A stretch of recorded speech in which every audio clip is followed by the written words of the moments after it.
Nós temos começado a estudar uma série, como a Sara já mencionou, que tem a ver com pessoas que amavam a Deus. Vocês encontram pessoas na vossa vida que amam a Deus? É bom, não é? Eu não quero antecipar, mas na próxima semana nós vamos falar de uma pessoa que me surpreende.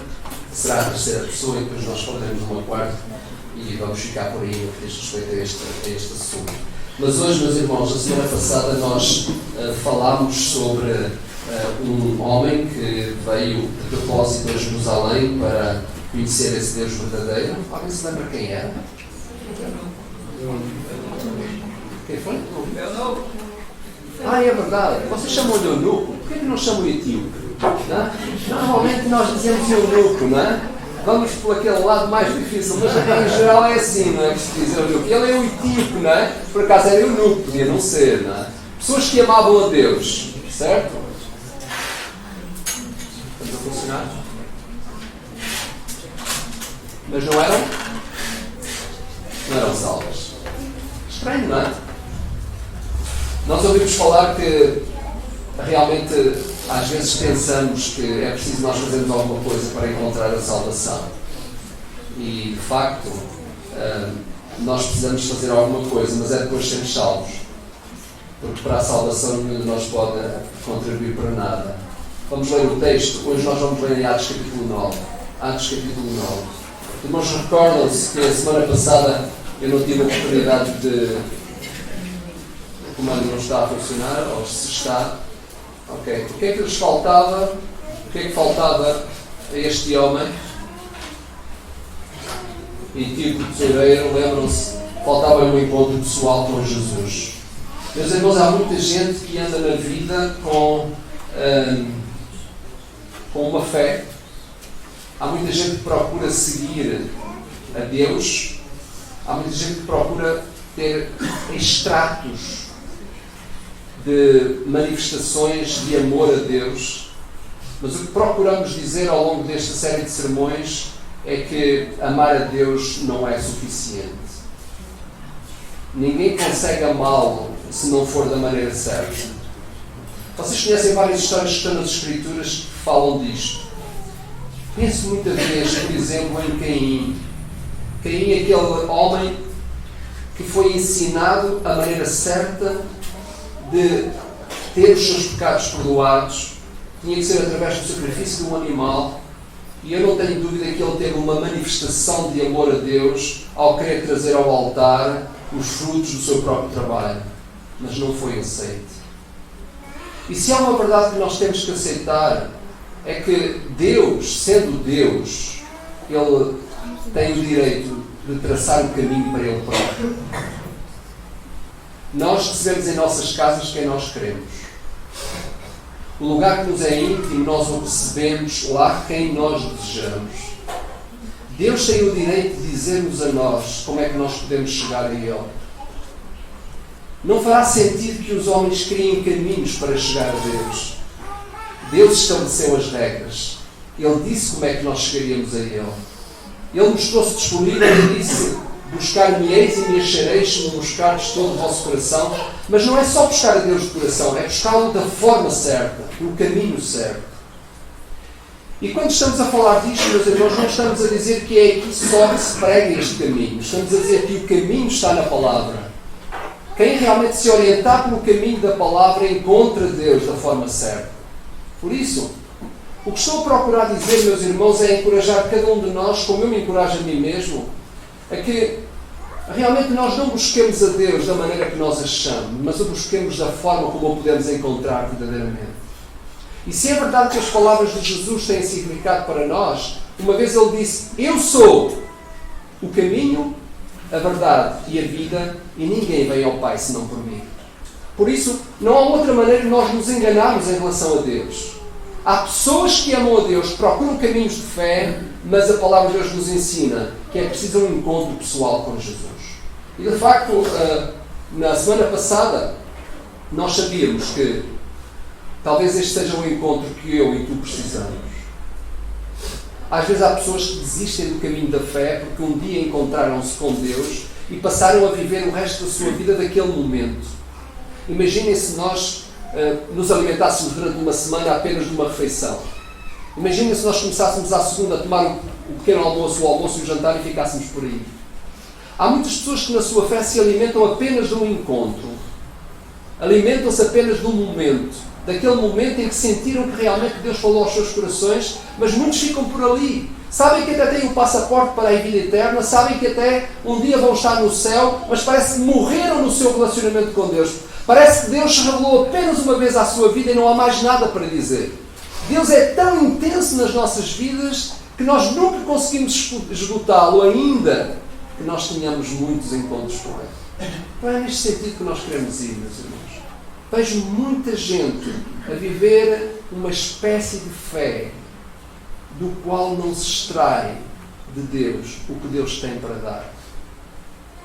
E isto encontra-se quando nós buscamos a Deus sucessivamente e não vivemos apenas daqueles momentos fortes na nossa própria vida cristã. Atos capítulo 9, verso 1 a 9. Alguém quer levantar a sua voz e ler este texto?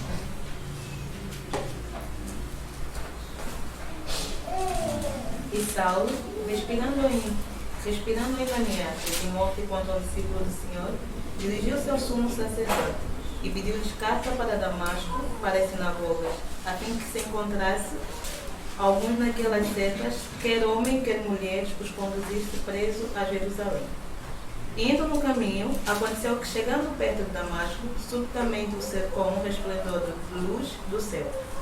E caindo em terra, ouvi uma voz que lhe dizia: Saulo, Saulo, por que me persegues?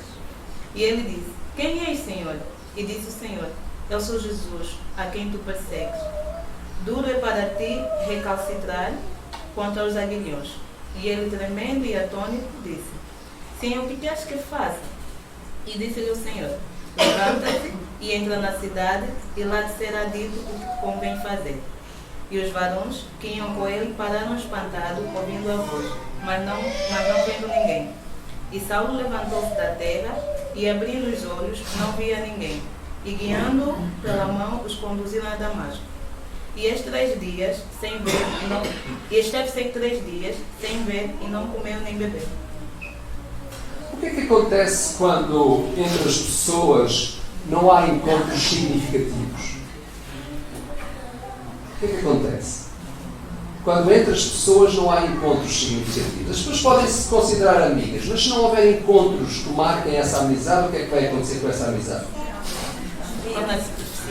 Ela torna-se superficial, expira, morre, não é? É isso. Sabem que esta semana eu li umas palavras que me fizeram pensar. Sabem que nós, enquanto pregadores, gastamos tempo a estudar a palavra de Deus para depois tentar, pelo menos minimamente, passá-la para os nossos pensamentos, que são pensamentos que Deus coloca em nós. E esta semana eu li umas palavras do Chad Walsh, e ele diz isto: a pregação tem a função de perturbar os confortáveis e confortar os perturbados. Vocês acreditam nisto? Você sente felicidade no seu relacionamento com Cristo? Sente solidez no seu relacionamento com Cristo? É uma pergunta para todos nós. Não precisamos de mandá-la para dentro. Sabem que o texto diz que Saulo é de Tarso. Tarso é uma das cidades mais importantes realmente naquela altura, na rota aqui entre o Oriente e o Ocidente. E de facto, meus irmãos, vale a pena estudar a geografia às vezes para nós percebermos o impacto. Porquê é que diz que Saulo era de Tarso? Não é? Curiosamente, eu encalhei ali e perguntei: porquê que é importante dizer que as pessoas vêm de uma cidade ou de outra? Não é? É interessante que Tarso tinha um papel muito importante naquela altura do apóstolo Paulo.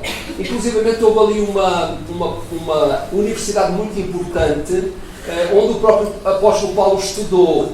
Essa universidade foi alimentada inclusivamente por César, que achou que valia a pena investir em Tarso para ali ser um grande centro de cultura. Não sei se sabem que Tarso também foi ali que se encontrou aquela grande figura que ficou na história entre Cleópatra e Marco Aurélio. Conhece essa história? Não é? Uma história de relacionamento e de amor muito requerida, digamos assim. Não é? Foi exatamente em Tarso.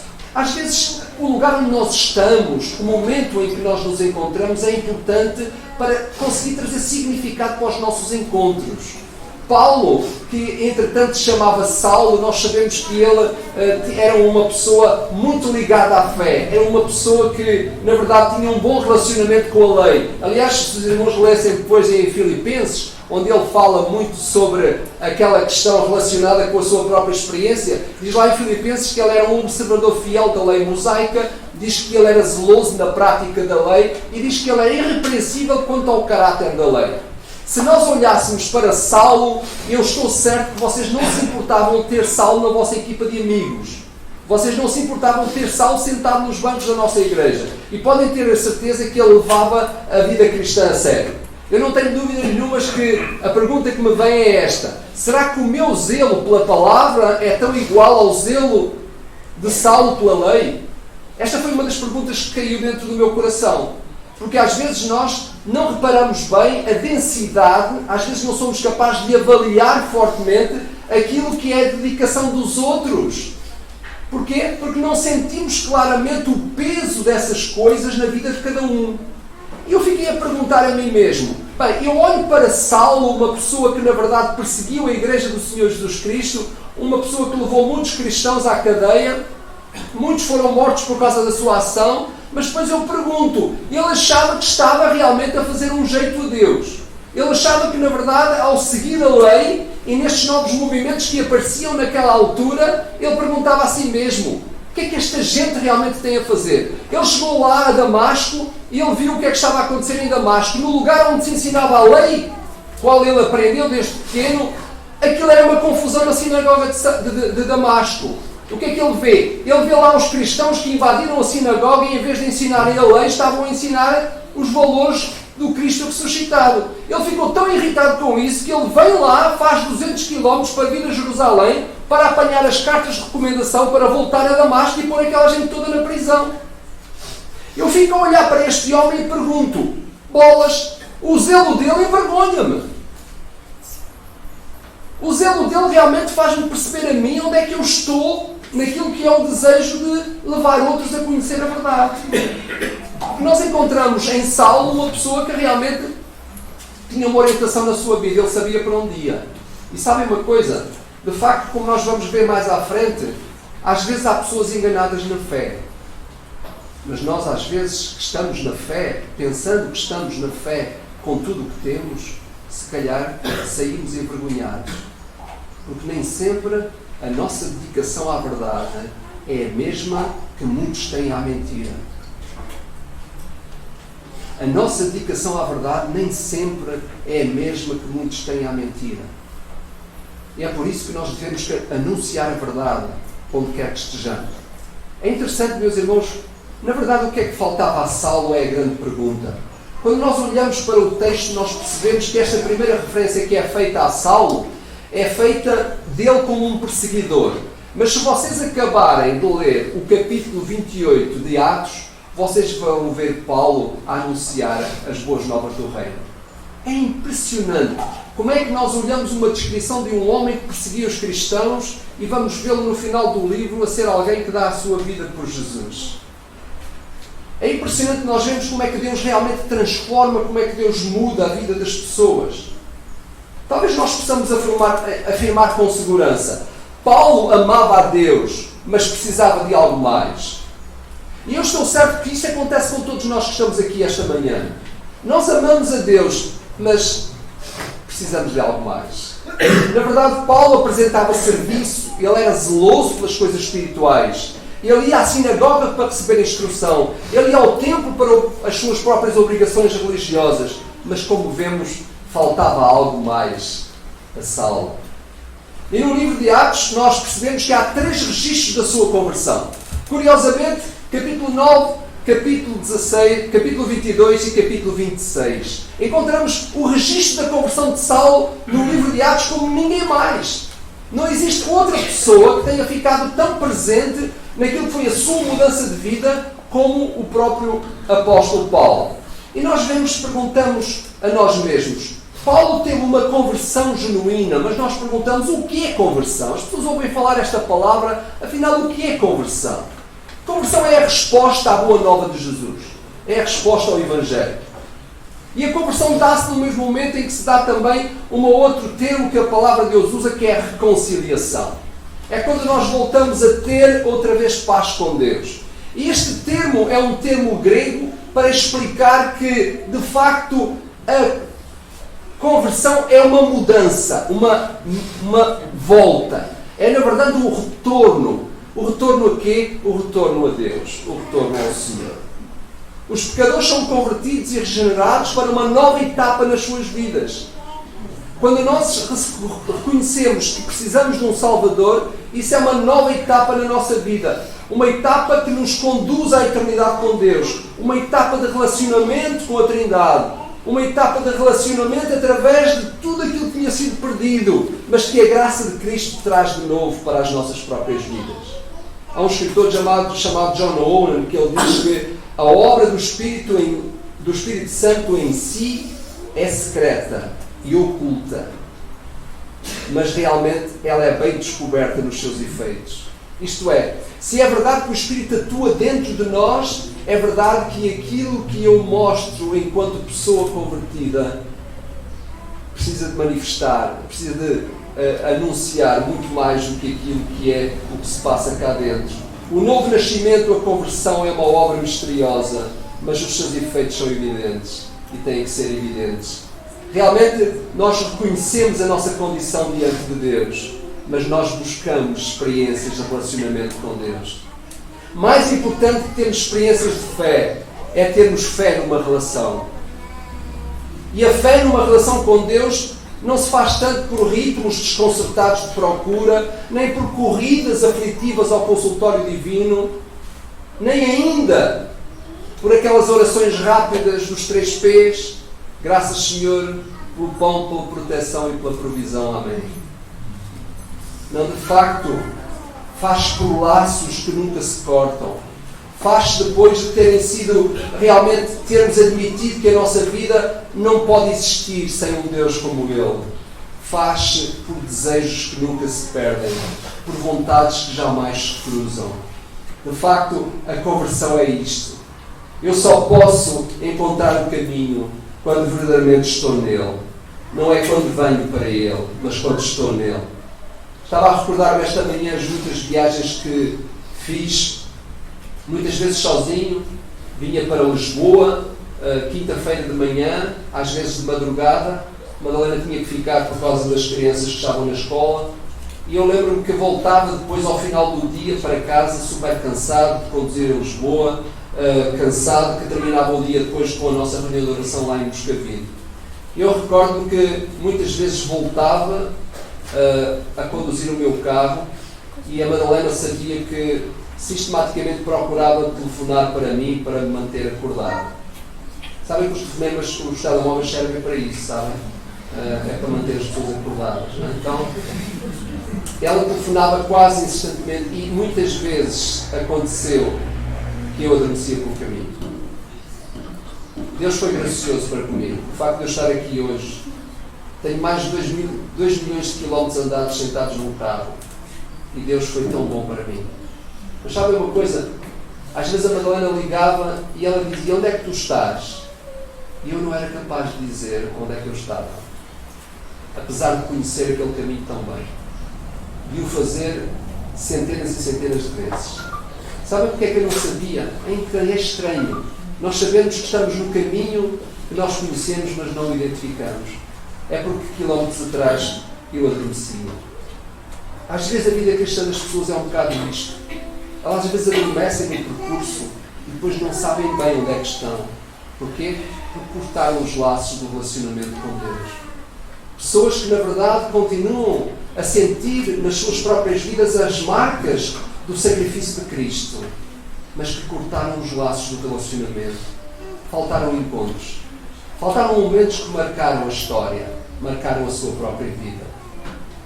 Então o apóstolo Paulo, ali estava ele.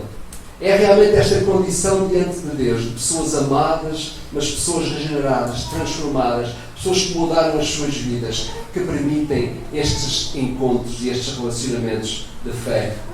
A conversão de Saulo é um dos acontecimentos mais notáveis do Novo Testamento. Como é que se explica uma mudança tão grande? Ele era um jovem promissor, fariseu, que todos invejavam. A sua ética, a sua capacidade de liderança era enorme e os fariseus achavam que tinham um líder à altura para os próximos anos. Paulo foi o maior dos perseguidores dos cristãos, mas quando se tornou um seguidor do Senhor Jesus Cristo, ele foi o discípulo que pagou o preço mais alto para divulgar Jesus. No exercício do seu próprio ministério enquanto discípulo de Cristo, numa ocasião ele foi apedrejado e quase morreu. 3 vezes foi açoitado. 5 vezes ele foi chicoteado. 3 vezes sofreu naufrágios, etc, etc. Ele não se importou de caminhar quilómetros e quilómetros para irem à procura de pessoas que, na verdade, precisavam de ouvir falar de Jesus. Paulo foi o mais culto dos apóstolos, mas o mais destruidor. Com isto, nós concluímos que a inteligência e a acumulação de conhecimentos não é suficiente para produzir mudanças ao nível do caráter. Para defender a causa de Jesus, Paulo fez perante o rei Agripa a mais eloquente de todas as características doentias da própria personalidade dele, para mostrar que ele agora era um fiel discípulo do Mestre. Nunca alguém demonstrou tanta coragem a exibir a sua loucura passada para revelar a sua sanidade presente. Quando ele escreveu aos Coríntios, ele disse que não era digno de ser chamado apóstolo, pois ele não conseguia esquecer-se da perseguição que ele tinha imposto a tantos cristãos. Porquê? Não porque ele sentisse culpa, mas porque ele sentia o efeito do mal que ele tinha feito na vida de outros. É verdade que ele não frequentou a escola viva do Mestre. Ele não foi exposto aos desafios que os demais apóstolos foram. Ele não beneficiou do contacto vivo, da aprendizagem colhida diretamente do próprio Senhor Jesus. Mas eu posso imaginar a luta travada após a sua conversão, a dificuldade de uma paz interior a conviver com tanto entulho emocional e intelectual que precisava de ser removido das suas próprias vidas. Mas ele o conseguiu. E eu fico a imaginar esse entulho emocional que tantas vezes existe dentro dos nossos próprios corações, das nossas mentes, dos quais nós não conseguimos libertar-nos e que nos impede de relacionamentos evidentes, de relacionamentos sólidos. Augusto Cury diz: nem uma profunda pesquisa psicológica consegue explicar tamanha mudança como aquela que aconteceu em Paulo. De facto, Deus pode tudo. Provavelmente nenhum de nós foi tão hostil quanto Saulo, mas nenhum de nós é capaz de amar tanto quanto ele. Paulo melhorou o seu caráter porque ele se tornou um novo homem. O amor destrói o individualismo, mas nunca a individualidade. De facto, o amor que ele sentia por Jesus e a crença nesse sacrifício que ele tinha feito por ele libertaram-no deste sentimento de culpa e ajudaram-no a lidar com o passado. Quantas pessoas, por muito menos que Paulo, encalham no seu passado marcado por acontecimentos menos bons e não se deixam amar por Deus nem pelos outros? Quantas vidas enliadas nas suas marcas emocionais impedem que o futuro eterno se cultive dentro de si? Paulo é um exemplo de que qualquer pessoa, por quanto mais enganada que esteja, pode alcançar discernimento. Qualquer pessoa, por quanto mais pecadora que seja, pode encontrar a paz de Deus e a paz com Deus. De facto, a Bíblia exige uma resposta. Existe de cada um de nós uma escolha. A vida que Deus nos dá é uma oportunidade para a escolha de Deus, não a nossa escolha. A escolha da vida eterna, a escolha da reconciliação com Deus que nos criou para sermos íntimos com Ele. O Deus que enviou o seu Filho ao mundo para que Ele fosse como nós. E esta relação de intimidade é possível. Na verdade, o que é que faltava ao apóstolo Paulo? Faltava o mesmo que faltava ao etíope. Faltava no encontro pessoal com Jesus. E o rapto veio na estrada de Damasco. Quando nós encontramos este texto, percebemos: Saulo, por que é que tu és meu inimigo quando podias ser meu amigo? É isso que Jesus está a dizer com outras palavras. A sua resposta foi: o que é que queres que faça, Senhor? Quando ele usou a sua resposta, o que é que faças, Senhor? Isto revela que ele sabia exatamente a quem é que ele perseguia. Quando ele disse Senhor a Jesus, Saulo sabia a quem é que ele perseguia. Ele não estava totalmente enganado. Mas sabem uma coisa? Como diz o texto, quando olhamos para este encontro, nós percebemos que foi preciso um encontro espiritualmente musculado para um homem espiritualmente enganado. E o apóstolo Paulo extrai isto da sua própria vida. Sabem? Às vezes eu prefiro estar espiritualmente profundamente enganado do que superficialmente enganado. Há muitas pessoas superficialmente enganadas do ponto de vista espiritual. Mais vale profundidade do engano. Sabem porquê? Porque Cristo vai ao nosso encontro. E este encontro que nós encontramos em Damasco, encontramos um encontro espiritualmente musculado por parte de Jesus, porque estamos na presença de um homem espiritualmente enganado. E Jesus intervém desta maneira, porque me persegues numa luz que queimou os olhos de Paulo, que o fez estar 3 dias sem ver. Nós às vezes precisamos destes encontros musculados. Prova do amor de Deus para connosco. Prova que nós precisamos de ser profundos com Deus. O nosso relacionamento com Ele precisa de ser mais explorado, precisa ser mais considerado e até mais estimado. Provavelmente nós precisamos, nas nossas vidas, deste encontro musculado de Jesus. Às vezes Ele, se calhar, precisa de ser mais duro connosco, queimar os nossos olhos para que nós percebamos a dor de não ver. Às vezes estamos tão envolvidos na vida, tão cheios de coisas, tão repletos de acontecimentos, a correr de um lado para o outro, marcando a nossa agenda. E Ele precisa de marcar a nossa história com encontros significativos. Temos tempo para tudo o que nós desejamos.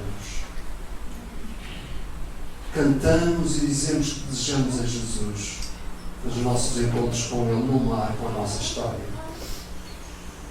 Precisamos de perceber que são encontros significativos que marcam a história significativa das pessoas. Nós precisamos destes encontros constantes com Jesus. E cada vez que nos encontramos com Ele, o diafragma da nossa alma se abre um pouco mais, a clareza de entendimento de quem Cristo é entra e nós deixamos que o nosso coração arda, como aconteceu lá na estrada de Limão. Conforme o Mestre se revelava a eles, o seu coração ardia. Até que foi no gesto do encontro que, na verdade, se deu ao reconhecimento de quem Jesus é. Vale a pena reparar com cuidado na conversa que Jesus teve com a mulher samaritana. Lembram-se daquela conversa? Parece que dá a ideia que a mulher samaritana não percebia nada do Messias. Mas há uma coisa que nós percebemos na conversa, é que ela esperava o Messias. Às vezes nós não vemos Cristo passar por nós, porque nós nem sequer estamos ligados com Ele. Raul Furriot foi um dos escritores que eu li quando era jovem e marcou a minha vida. Raul Furriot, está bem, não interessa. Ele dirigia um ministério com leprosos. Ele não era evangélico, mas realmente ajudou-me a perceber. E ele dizia, olha, Cristo está na pessoa que se cruza contigo. Tantas vezes nós não percebemos que há encontros que Cristo marca connosco através dos outros. Tantas vezes nós não percebemos que Jesus se reveste da simplicidade daquele que está à minha volta. Outras vezes se reveste daquilo que é a complexidade daquele que me procura. Cristo está lá. Às vezes nós precisamos de encontros musculares. Às vezes precisamos de problemas sérios na nossa vida, mas para nós percebermos quem é o Deus que na verdade nós desejamos.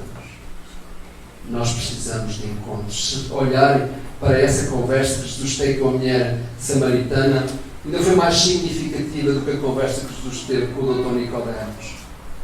Tinha a sua cabeça cheia de leis, cheia de obras, mas não era nada bom em intimidade. Jesus não conseguiu naquela primeira vez, fazer compreender a Nicodemos que ele precisava nascer de novo. Mas esta mulher, sim. Se vocês olharem para aquela história que está no capítulo 4 de João, diz que no verso 9 ele disse que Jesus era um judeu. No verso 11 ela chamou-lhe Senhor. No verso 15 repetiu a afirmação dizendo Senhor. No verso 19 chamou-lhe profeta. No verso 25 chamou-lhe Messias. E no verso 28 chamou-lhe Cristo. Puxa, que conversa interessante esta. Alguém que se cruza pela primeira vez com o Mestre e cada vez que olha para ele, o diafragma da sua alma se abre e ela, de uma só vez, chega lá à cidade e diz: não será porventura este o Cristo, aquele a quem nós procuramos e desejamos? Meus irmãos, quantas vezes ao longo do nosso dia-a-dia, da nossa semana, nós nos devíamos encontrar com o Mestre e não nos encontramos? E por isso as nossas vidas se tornam pobres. Às vezes parece que nada acontece, porque o encontro não se dá.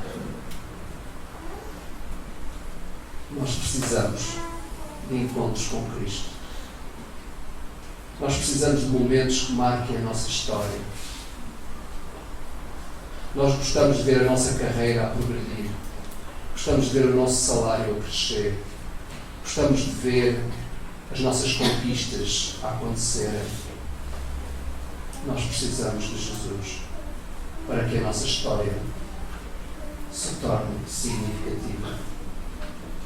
Nós precisamos de um Deus que apareça musculado na nossa vida para nos mostrar a pobreza que há em nós, tantas vezes. E todos nós o admitimos. Amamos a Deus, sim, mas sem esses encontros, a fé não tem tanta expressão. Ao cantarmos a música que vamos terminar, ela é uma música que apela para aquilo que é o entendimento da necessidade que cada um de nós tem. Talvez haja aqui esta manhã pessoas que nunca se encontraram com Jesus verdadeiramente. Pessoas que nunca disseram: Jesus, eu preciso de Ti. Tu és o único que podes salvar. Eu aceito que Tu és o caminho, a verdade e a vida. Ninguém vai ao Pai senão por Ti. Nós temos que admitir que nós precisamos desse primeiro encontro. Mas esse primeiro encontro é o primeiro de muitos que marcam a nossa história, que marcam a nossa vida. E o meu desejo é que cada um de nós busque esses encontros. O Senhor Jesus, a certa altura, diz umas palavras que nos chocam a todos. Alguém vai aparecer a certa altura e diz: Senhor, não te lembras? Eu fiz isto e aquilo. Olha, eu até expulsei demónios, etc, etc. E a resposta do Senhor Jesus é: nunca os conheci. Porque o verdadeiro conhecimento vem pela busca da perfeita intimidade que se estabelece com Ele. Será isso que tu procuras na tua fé? É de vir à igreja aos domingos?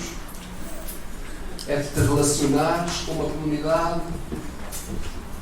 Ou, na verdade, tu precisas de encontros com Cristo que tornam a nossa fé significativa?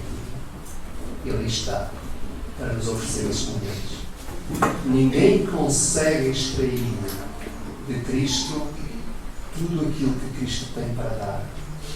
Ele não se esgota. Mas viver desses momentos, sim. Um dia contar-vos-ei quais foram os meus encontros.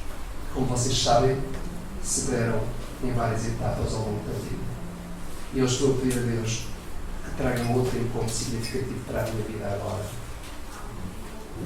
Todos nós precisamos. A pergunta fica: já que te encontraste com Jesus a primeira vez? Se houver aqui alguém esta manhã que diga: Jesus, eu quero ter um encontro contigo. Eu faço o meu percurso de fé, eu vou à igreja, procuro fazer o melhor, mas eu sei que isso não salva. Eu preciso de encontrar-me contigo, como o apóstolo Paulo, que amava a Deus de tantas formas, mas precisava desse encontro com Jesus. Se houver aqui alguém esta manhã, admite essa necessidade e deixe-se encontrar por este Salvador que quer salvar a sua alma.